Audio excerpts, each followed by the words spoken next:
This is a Dalarna University production.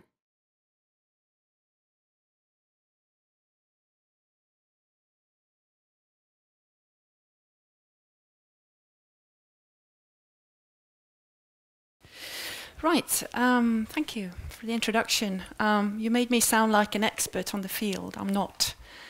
I'm just a humble university lecturer. I have been for the past decade, teaching in teacher education. My field is English literature, actually. Now I have become a PhD student at the ripe age. So that's why I've got time finally to concentrate on a serious project. But it really is early days yet. I've only just started a few months back.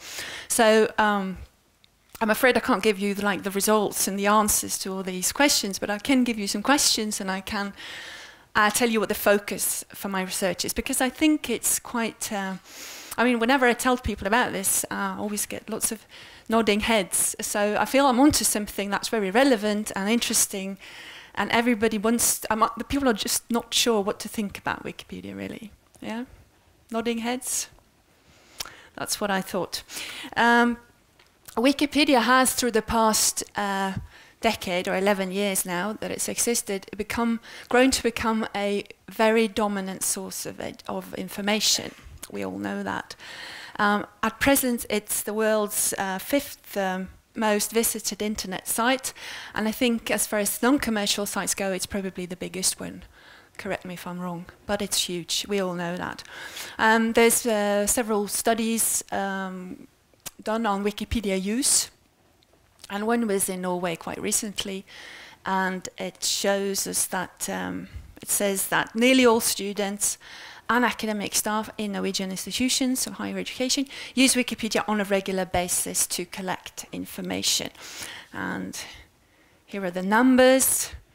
This is the students' use of tools for information and searching. And Wikipedia is on the second row, right? Wikipedia, 13% use it on a daily basis, 43% on a weekly, 24% monthly, and the last purple bit are sort of less frequently.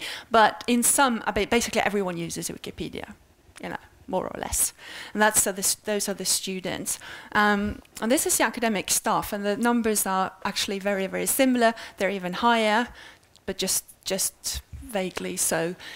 Basically all of them also use Wikipedia to collect information, that is.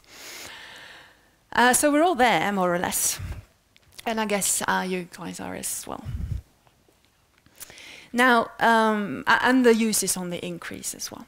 Now, considering its popularity as an information source, there are two features about Wikipedia which are really striking. And the first one is, of course, this enormous gap between the readers of Wikipedia and the writers. I mean, between consumption and production, and that gap is really massive. Unfortunately, this survey doesn't really tell us much about the numbers here.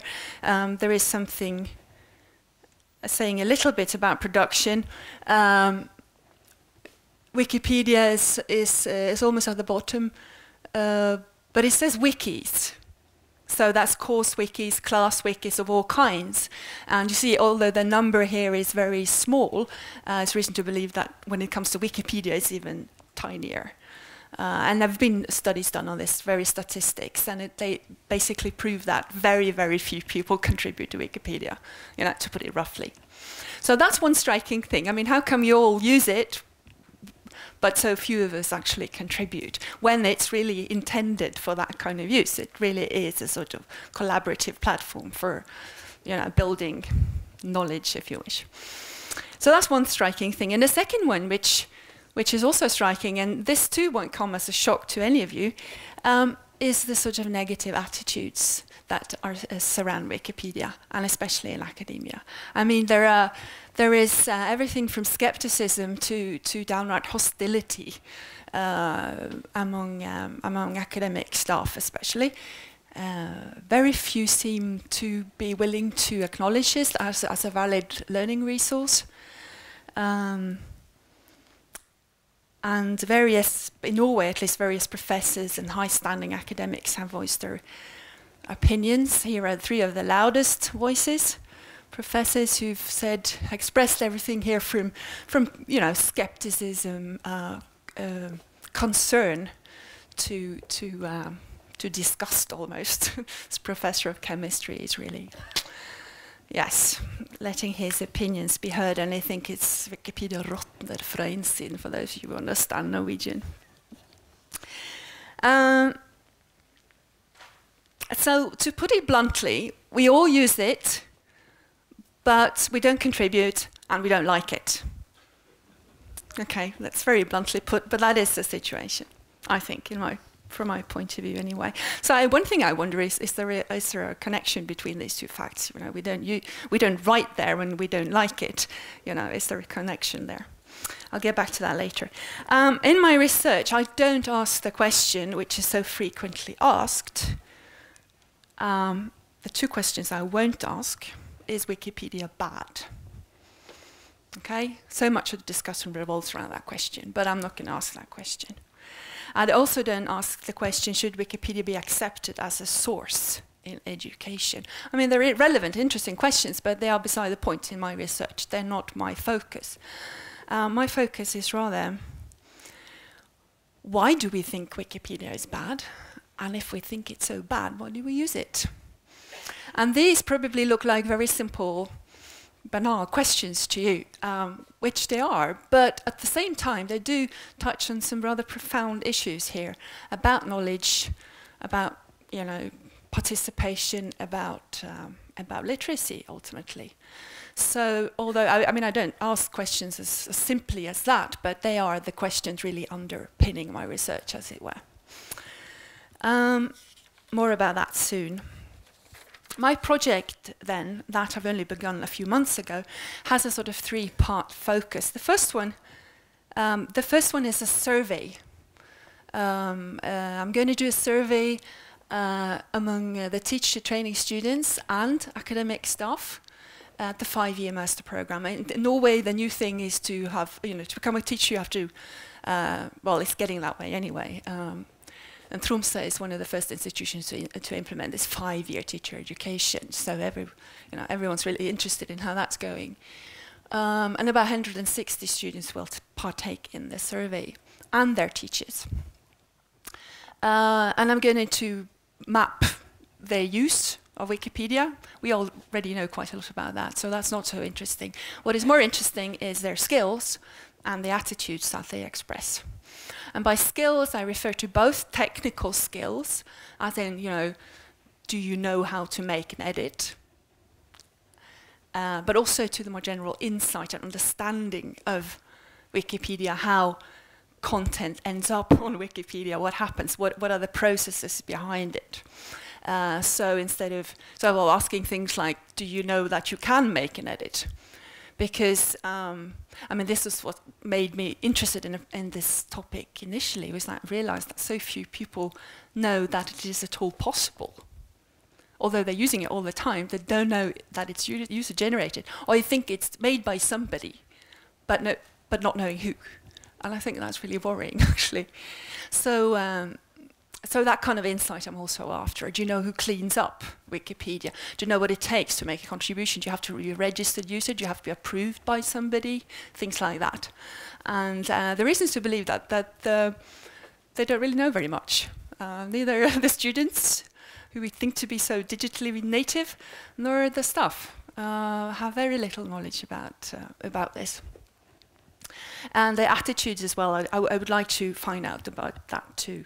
And for example, whether negative attitudes correlate with the skills. I mean, the less you know, the more negative you are, things like that.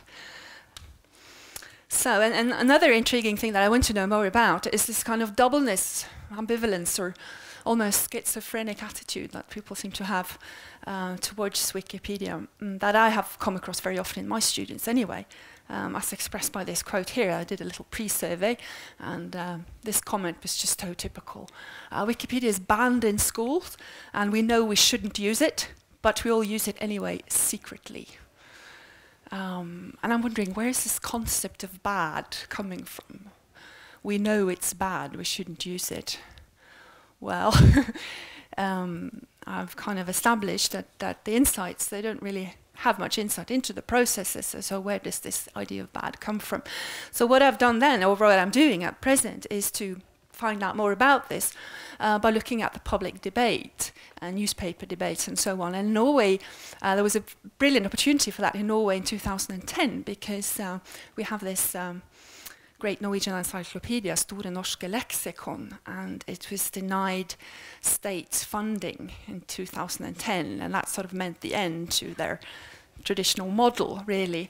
And then the Minister of Culture, Anniken Huitfeldt, was quoted many times for having uttered the sentence, "But Wikipedia is an interesting alternative," she said. And that created an enormous uproar among many academics. How can she say that when our national encyclopedia is endangered, you know, is threatened? But that gives us a brilliant opportunity to look into the debate and what kind of words are used, and one that is very often used is the word trust. Kan man stole på Wikipedia? I mean, these headlines are not from that debate. I just cut them randomly, but these keep popping up. Can we trust Wikipedia? Can you trust Wikipedia? Är Wikipedia att lita på in Swedish? So you have the same questions here, obviously. How can you trust something that you don't know who wrote? I mean, how can you trust something if you don't know who wrote it? That seems to be the big issue. It could be anyone, you know. It could be even amateurs.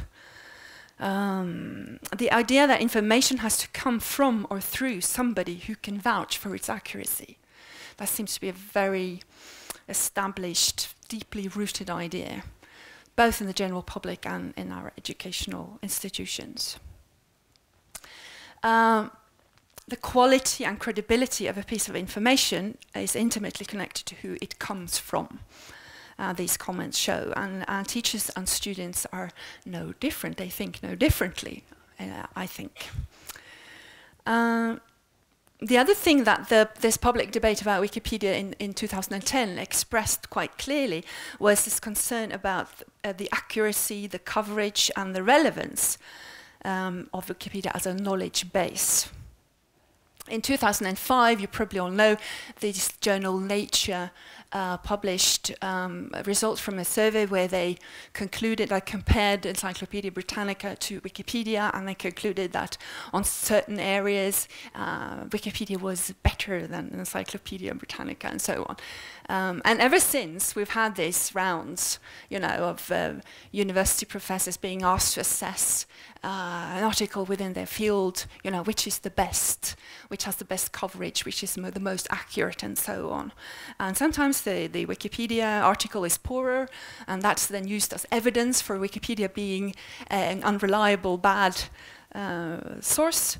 And other times, the Wikipedia article wins, and likewise, then that becomes proof that Wikipedia is the better encyclopedia. You know, so it's a very polarized kind of opposition and debate. And either way, what we are using, of course, are the standards of the book here still. The edited, reviewed, but static, limited book. Wikipedia gets assessed and judged as if it were a static collection of all human knowledge. Only that review happens after publication, but basically, you know, assessed along the same lines. Which, of course, it is not. Wikipedia is not an encyclopedia and never will be in that traditional sense, because times have changed.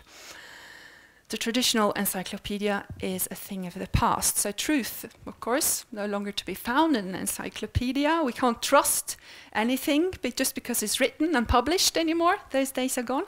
We can never just settle for one source any longer.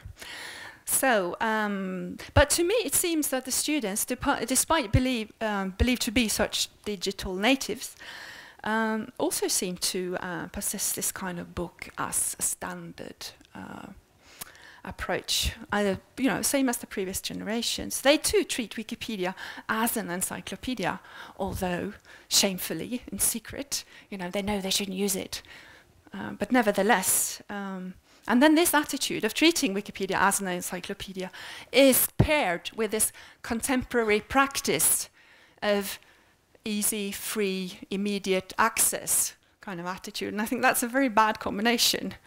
You know, at least before you had to walk down the stairs to the library or, you know, put some effort into it. But now, so this is kind of old standards paired with new practices, which doesn't work very well together. And I think that's the reason for a lot of this cut and paste that we see these days. We see it clearly in the search habits too. I mean, I've taught at the university for 10 years, and I mean, just 5 years ago, I find my students would use more sources and more diversity, and they would be comparing the sources much more than now.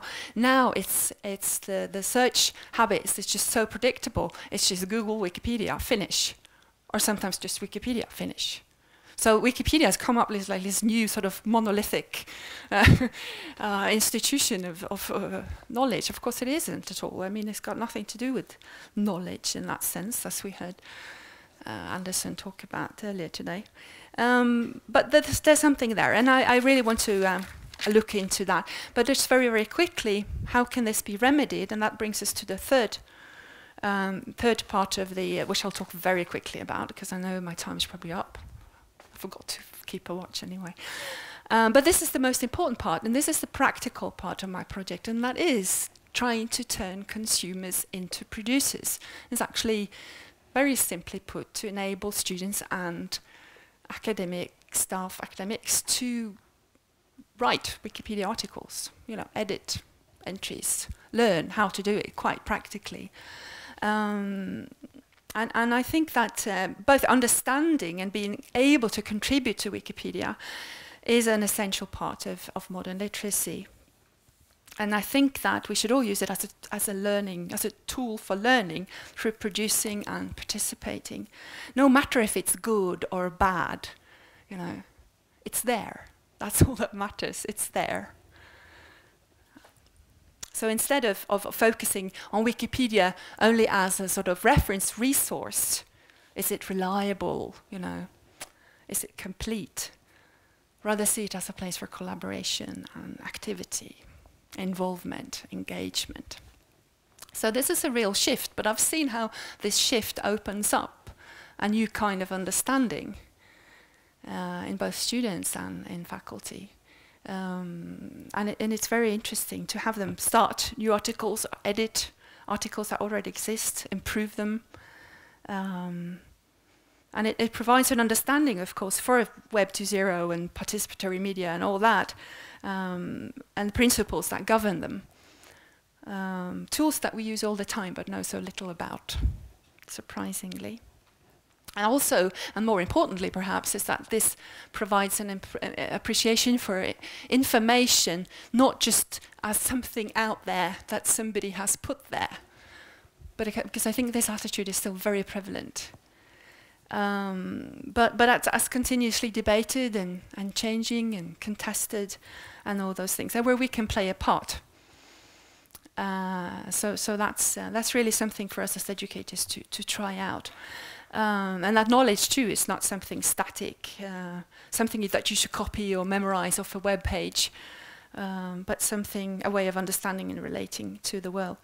And I'm telling my students, because they say, oh, well, I don't have time, I will never become a regular Wikipedia contributor. So it doesn't matter. If it was, for all of us, if we just had this natural reflex, and whenever you come across something on Wikipedia that you see is faulty or incorrect or something like that, if our natural reflex was just go in and correct it, then I think we've come a long way. Because it's everybody's responsibility, really. And I think that's what we should be doing if we were to be considered fully literate today.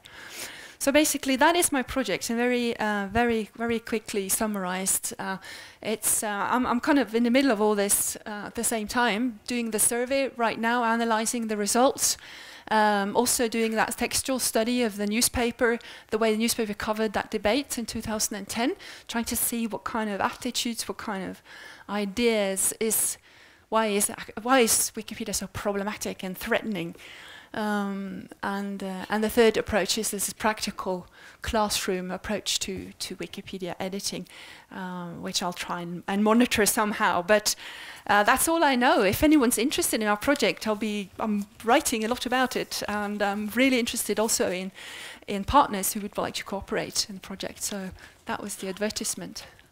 And I take it my time is up. No? Okay. We still have time for questions. Wow, amazing. Okay. Very interesting. Thank you. What I see, I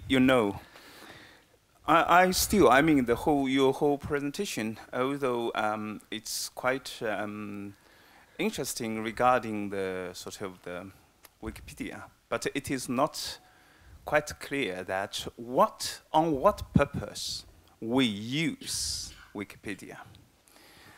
Give you an example. I was working in a UK university, and there we would not allow students, particularly PhD students, to cite anything from Wikipedia. But we did not say that it's forbidden to use things from, but do not cite them. Mm. You know that we would not consider it as a trustable website or sources of information because it's you who are going to judge whether it is trustable or not. Mm.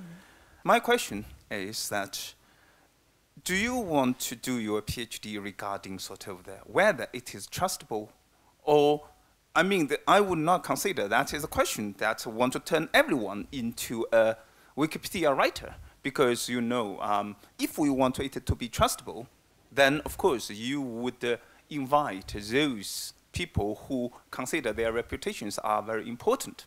Thank you for your question. I think so. I think what I'll do is just refer back to something I said earlier, that there are two questions that I won't ask. And that's, is Wikipedia bad? And should it be accepted as a source in education? Those are very interesting, very important questions, but they're not part of my study, because I think my starting point, Wikipedia is there. And whenever I'm asked by students, can I quote Wikipedia? I said, would you quote Store Norske Leksikon? It is not what we should be doing. But I'd rather not get into a discussion of whether it's bad or not, because it's kind of beside the point. I don't know, it's a very big question, and I always get that question, always. So it's obviously very relevant. But my focus is rather on the latter two questions. Why do we think it's bad? Because we all seem to think it is. Unless somebody says, oh no, but I read a very good article and it was much better. Okay, well, so that's an exception. But we seem to be stuck in the kind of all frameworks of good and bad here. Whether I think we're dealing with something fundamentally different and new, and that we need a new kind of framework and mindset for it. And I think that the reason why we always keep asking these two first questions is because we are still very much in the old paradigm in a way. So yes, I think that's all I'm going to say about that. Other questions? No? Yeah. I was just following up on that.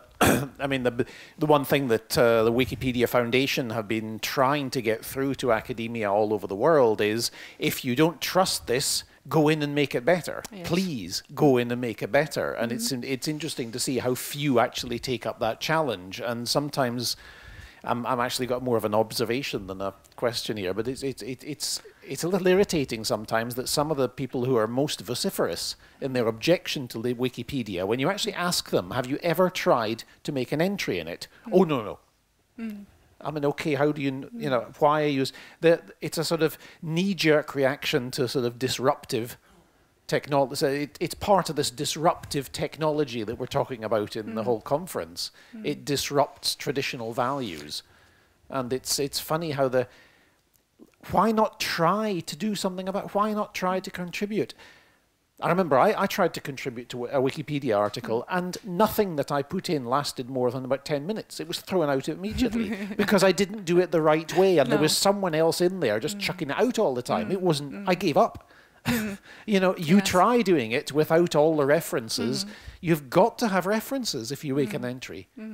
Be interesting to know how many people have contribute to Wikipedia here, and how easy is it? Because I don't think it is easy. No, it isn't at all. So the idea that any idiot can write anything in Wikipedia is not really...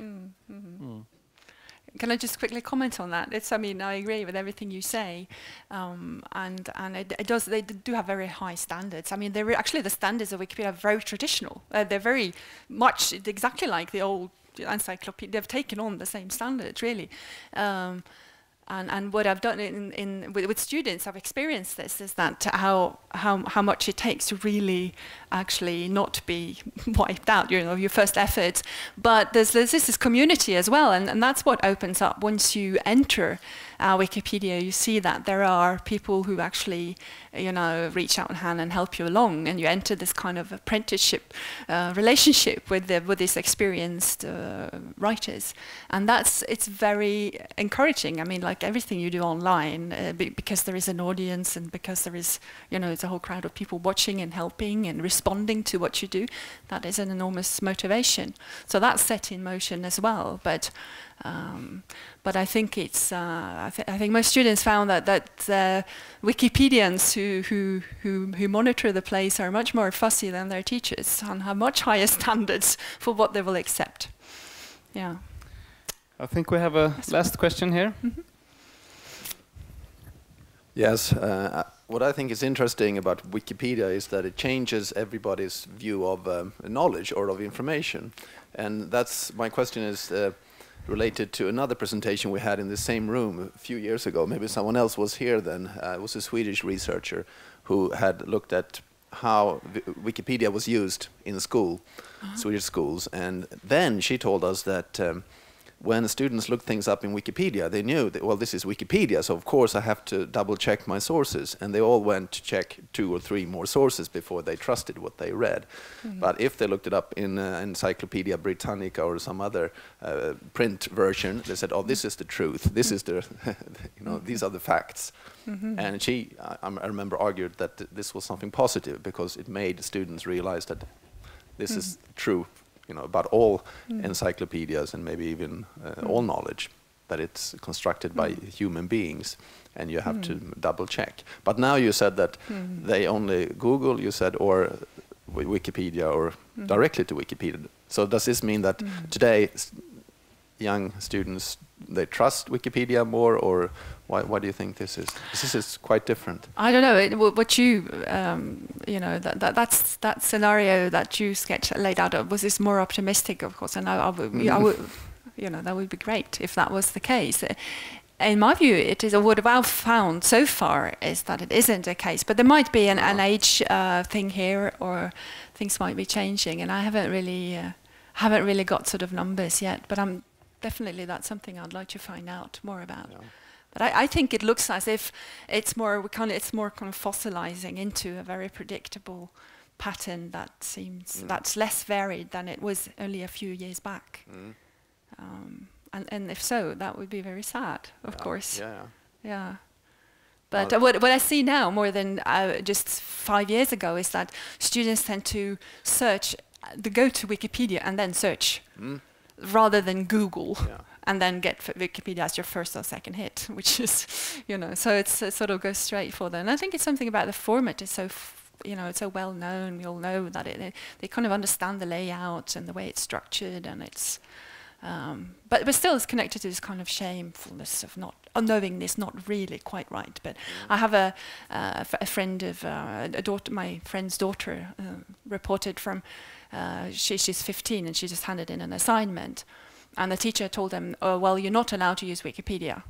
And the daughter handed in this assignment and had all these internet references at the end, and the mother asked, oh, so you looked up all these web pages? No, I only used Wikipedia, so I just invented these, she said. So she just faked the whole reference list, puzzling. Okay.